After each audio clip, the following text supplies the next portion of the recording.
అన్న నమస్తే అన్న. వస్తుంది. మరి ఈ రోజున పరిణామాలు చూసుకుంటే కూటమి ప్రభుత్వం వచ్చి 2.5 సంవత్సరాలు అవుతుంది.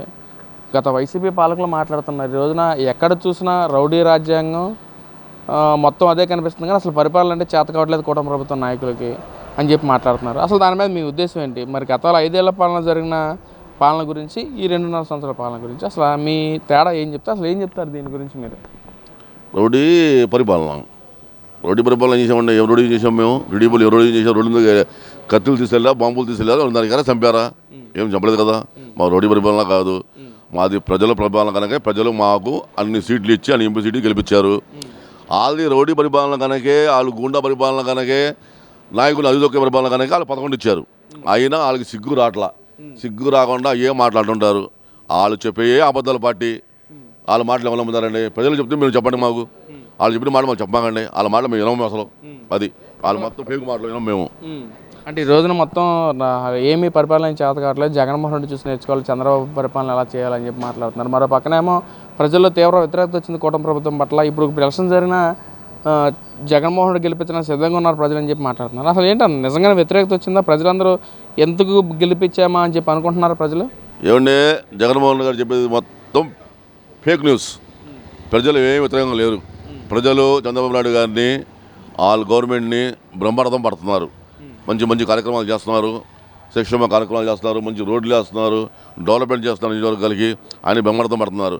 వీళ్ళ గురించి చెప్పుకుని చూద్దారండి ఎన్ని గాలి మాటలు. వీళ్ళు మాట ఎవరు వింటారండి? వీళ్ళు ప్రజలే నమ్ముతున్నారు. ఏంటి పిచ్చోళ్ళ బాగుతున్నారని అంటున్నారు. మా వాళ్ళ గవర్నమెంట్ టీడీపీ గవర్నమెంట్ చాలా బాగుంది. వీళ్ళ గవర్నమెంట్ ఇంకా బాగా, వీళ్ళదే కక్ష గవర్నమెంట్. వీళ్ళని లాయర్లని గీళ్ళని చంపేవాళ్ళు వీళ్ళు వైఎస్ఆర్ గవర్నమెంట్లోనే. మా గవర్నమెంట్ అలాంటి కక్ష సాధ్యములు చేయము. చంద్రబాబు నాయుడు గారు అలాంటి మళ్ళీ చేస్తాడు. ఎవరు అలా లీడర్ కాదు ఆయన. అది మరి ఈ రోజున బీసీ సామాజిక వర్గానికి న్యాయం చేసే నాయకుడు జగన్మోహన్ రెడ్డి. అసలు బీసీల సంరక్షణ పరిధి అని చెప్పి కూడా వాళ్ళకి సుపరిపాలన అందించారు జగన్మోహన్ రెడ్డి అంటున్నారు. ఏంటి ఒక బీసీ సామాజిక చెందిన వ్యక్తిగా దాని మీద మీ ఉద్దేశం ఏంటి అసలు? ఆ రోజు అన్నగారు ఎన్టీ రామారావు గారు పార్టీ పెట్టిన గడించి తెలుగుదేశం పార్టీ అంటే బీసీ పార్టీ, బీసీ పార్టీ అంటే తెలుగుదేశం పార్టీ. ఆనాడు నుంచి ఎన్టీ రామారావు గారు బీసీలకి బ్రహ్మాండం పట్టం కట్టారే. కానీ ఇప్పుడు కూడా బీసీలు మా దాంట్లో చాలామంది ఉన్నారు. మా బీసీలు మేము అన్యాయం చేయలేదు. బీసీలు మంచి మంచి మంచి ఉన్న పోస్టులో ఉన్నారు, ఇవాళ అధికారం పోస్టులో ఉన్నారు. మా పార్టీ బీసీల పార్టీ, అంతేగాని వాళ్ళ పార్టీ ఏం కాదు. ఇప్పుడు చెప్పుకుంటారు బీసీలు అవసరం అని చెప్పి ఓటింగ్లు చెప్పి. వాళ్ళ పార్టీ బీసీల పార్టీ కాదు. మొన్న వాళ్ళు పిన్ని గారు వాళ్ళ అత్తగారు ఎవరు పెట్టారు, కిషన్ సోల్ని పెట్టి ఆ విజాకులో పెట్టి జగన్ బొమ్మ వేసి జగన్ సీఎం కావాలి, జగన్ సీఎం కావాలని చెప్పి ప్రచారం చేసుకుంటున్నారు. వాళ్ళదేమో ఆ ప్రచారం పార్టీ. కానీ మా ప్రచారం ఉండదు. మాకు సాయిబులు కానీ బీసీలు కానీ ఏ కులస్తులు కానీ మేము ఆహ్వానిస్తాము, అందరికి సమానంగా వస్తాము. కానీ బీసీలకు మాత్రం ఫస్ట్ ప్రాధాన్యత ఇస్తాం. మేము ఎన్టీ రామారావు గారు ఇస్తున్నాము, బీసీలకి ఫస్ట్ ప్రాధాన్యత ఇస్తాం. మేము వాళ్ళు బీసీలకి మాత్రం ఫస్ట్ బాధ్యత ఇవ్వాల. ఎంతోమంది బీసీలు చంపారు వీళ్ళు. ఆగస్టు 9న కూడా బీసీ మహాగర్జన అని చెప్పి విజయవాడలో నడిబొడ్డున మేము మీటింగ్ పెట్టబోతున్నాము. అసలు ఆ మీటింగ్ పెడితేనే చంద్రబాబుకి గుండెల్లో రైలు పరిగెడతా ఉన్నాయని చెప్పి అందరూ ఆ విధంగా ఏకమవ్వాలని చెప్పి మాట్లాడుతున్నారు. జోగి రమేష్ కానీ ఇటు విడుదల రజనీ గారు కానీ. దాని మీద ఒపీనియన్ ఏంటి సార్? వాళ్ళు మీటింగ్ పెడతారంటే చంద్రబాబు నాయుడు గారికి గుండెల్లో దడ పడుతుందండి. మా నవ్వొస్తుంది సార్. వాళ్ళు మీటింగ్లోకి వెళ్ళి సారా కోసమును డబ్బుల కోసం పంచుకోవడం ద్వారా గొడవలు పడి పేపర్లో టీవీల్లో వస్తుంటే డబ్బులు తీసుకొస్తున్నారు. ఆడవాళ్ళు అడుగుతుంటే ఏమో పిలిచారు, 200 ఇచ్చారు, మేము వచ్చామన్నారు.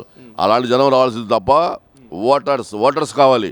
ఓటర్స్ వచ్చేటప్పుడు ఆయన కొంచెం గుడ్డు నొప్పి వస్తుందేమో చెప్పలేము. కానీ వీళ్ళు మాత్రము ఫేక్ వాళ్ళు 200 300 వచ్చిన వాళ్ళు ఎవరు వచ్చినా కాడ చంద్రబాబు నాయుడికి ముసలింటిలో ఇంటి కూడా కూడదు. అది చిన్న పిల్లల మాటలు మాట్లాడాడు. మరి ఈ రోజున ఏదైతే సిద్దిలి అప్పలరాజు విషయం గురించి మాట్లాడుకుందాం. ఈ రోజున జగన్మోహన్ రెడ్డి గారు కదా దాని గురించి ప్రస్తావిస్తూ చిన్నపిల్లడి మీద అన్యాయంగా కేసులు పెడుతున్నారు కూటమి ప్రభుత్వ నాయకులు. అసలు అతను చేసిన తప్పు ఏంటి అని చెప్పి జగన్మోహన్ రెడ్డి గారు అతని గురించి మాట్లాడటం. అంటే ఒక పక్కనేమో అదే సిద్దిలి అప్పలరాజు కొడుకు ఎవరైతే ఉన్నారో ఒక అతన్ని చనిపోయేలాగా యాక్సిడెంట్ చేసినా సరే అతనికి సపోర్ట్ చేసి జగన్మోహన్ రెడ్డి గారు మాట్లాడతాం ఎలా చూడొచ్చు అంటారు? దీంట్లో మంచి ప్రశ్న అడిగారు మీరు. ఇప్పుడు మన విజయవాడలో కృష్ణలంకలో ఒక సాయి అని కొరని మన కృష్ణలంక ఎస్సీ గారు తీసుకెళ్ళారు, చంపేశారు ఇది అన్నారు. దానికి పవన్ కళ్యాణ్ గారిని అడిగారు, కాపులు క్యాండిడేట్ కదా నీకు పవన్ కళ్యాణ్ సపోర్ట్ చేస్తారని చెప్పి. పవన్ కళ్యాణ్ ఏమన్నారు? కాపులున్నా ఎవరన్నా చట్టం చేసి వెళ్తుంది. ఓట్ల కోసం కాపుల కోసం కొమ్ము కాయాలండి. అతను నేరస్తుడు శిక్ష పడుతుంది. నేరస్తుడు చేసిన మళ్ళీ పోలీసులు శిక్షిస్తారు దానికి మా పార్టీ సపోర్ట్ కాదు చెప్పారు. అది పార్టీ అండి. అలా మాట్లాడాలి. ఈయనేంటండి ఈయన మాట్లాడి ఏమన్నా అప్పలరాజు కొడుకుని తీసేసి వేరే కుర్రోడిని పెట్టేసి మొత్తం వీడు మళ్ళీ కథ తలిపించి అప్పట్లో కథ తలిపించి ఇది చేసి 18 సంవత్సరాల కుర్రోడు బండి తొక్కు సంపత్తి ఏమైందా? 18 సంవత్సరాల కుర్రోడు బండి తోలితే ఇలా యాగం చదివితే మా విజయవాడ సిటీలోనే పోలీసు వారు పిలిపించి తల్లిదండ్రులని కౌన్సిలింగ్ ఇస్తున్నారు. 18 సంవత్సరాలు మీరు బండి ఎలా ఇప్పించారు, మీరు దానికి బాధ్యత ఏంటి చెబితే మీరు బాధ్యత తీసుకుంటారా అని ఆ తల్లిదండ్రులు పిలిచి మన విజయవాడ పోలీస్ స్టేషన్లోనే కౌన్సిలింగ్ ఇస్తున్నారు. తప్పేం లేదు. సంపద ఏముందండి వీళ్ళు ఎమ్మెల్సీ చంపేశాడు, కొత్త డ్రైవర్ని చంపింటి కూడా డోర్ ఇచ్చాడు. మన డాక్టర్ గారిని చంపేశారు వీళ్ళు రోడ్డు మీద మాస్ అడిగినందుకు. వీళ్ళకి సంపూళ్ళు అంటే అలవాటు అండి. మా పార్టీకి చాలా సిస్టమైన పార్టీ మాది. ఒక సిస్టమ్ నడుస్తుంది. మా వాళ్ళు కక్ష సాధింపులు అక్ష రాజకీయాలు అలా వచ్చిన పార్టీ కాదు. జనాల్లో నుంచి పుట్టిన పార్టీ మా తెలుగుదేశం పార్టీ. వీళ్ళ పార్టీ కక్ష సాధింపులతో నలుగులతో గొడ్డలతో గిడ్డలతో వచ్చిన పార్టీ వీళ్ళది. మరి ఇదంతా పక్కన పెట్టి ఏదైతే గత ప్రభుత్వ హయాంలో స్పీకర్గా పనిచేసిన తమ్మినేని సీతారాం గురించి మాట్లాడదాం. మరి ఈ రోజున ఆయన మీద భూమి చాలా దోచుకున్నాడని చెప్పి ఎలిగేషన్స్ వస్తున్నాయి. ఏంటి అసలు దాని మీద మీ ఉద్దేశం ఏంటి? తమ్మినేని సీతారాం గారికి ఏమంటే మనం ఏమనుకుంటాము, ఏదో చేసాం పనులు అయిపోయినాయి ఎవరు చూడాలనుకుంటాం. కానీ బండగా కనపడినాడు ఒకటి పైన భగవంతుడు అతను చూస్తున్నాడు మొత్తం. తమ్మినేని సీతారాంకి మంచి జరిగింది బుద్ధి. అది ఏం జరిగినా కొట్టాలి శివరామప్రసాద్ గారికి స్టూల్స్ తీసుకెళ్ళిపోయారు, కుర్చీలు తీసుకెళ్ళిపోయారని చెప్పి అవమానించి ఆయన ఏంటి ఆయన చచ్చిపోతే కారణమయ్యారు. వీళ్ళు దేవుడు ఉడుకుంటాడా? ఉడుకోడు కదా, ఎవడో దాడా బయటకు వస్తాడు. వీళ్ళు ఎన్నో ఎకరాలు స్కామ్ చేశారు. సచివులు డాక్యుమెంట్స్ పుట్టించి వాళ్ళు ఉన్నట్టు ఫేక్ కాగితాలు పుట్టించి పట్టుబట్టారు. పోలీసు వాళ్ళు పని చేసుకుంటున్నారు. ఈయన పారిపోయి ఉన్నాడు ఇప్పుడు. అది ఇంత జరుగుతుంది. అసలు మేము ఎలాంటి తప్పులు చేయలేదు, మా మీద అన్యాయంగా కేసులు పెడుతున్నారు, బనాయిస్తున్నారు మాట్లాడుతున్నారు కదన్నా. ఏమంటే సారు ఏం తప్పు చేయలేడు, హాయిగా ఇంట్లో ఉండొచ్చు కదండి. బయట పారిపోతాం ఎందుకు? కోర్టుకు వెళ్ళి ముందు బెయిల్ ఇవ్వండి. ఇలా అర్థం ఏంటి? పారిపోయి ఇంట్లో ఉండే భయ నీకు ఎవరు చేస్తాడు? భయం ఉంది నీకు ప్రజల సపోర్ట్ ఉంటుంది. ఏం తప్పు చేయాలి? మా లీడర్ చూపించండి, మీ కథలు చూపించండి, ఏం తప్పు చేయాలి అడగొచ్చు.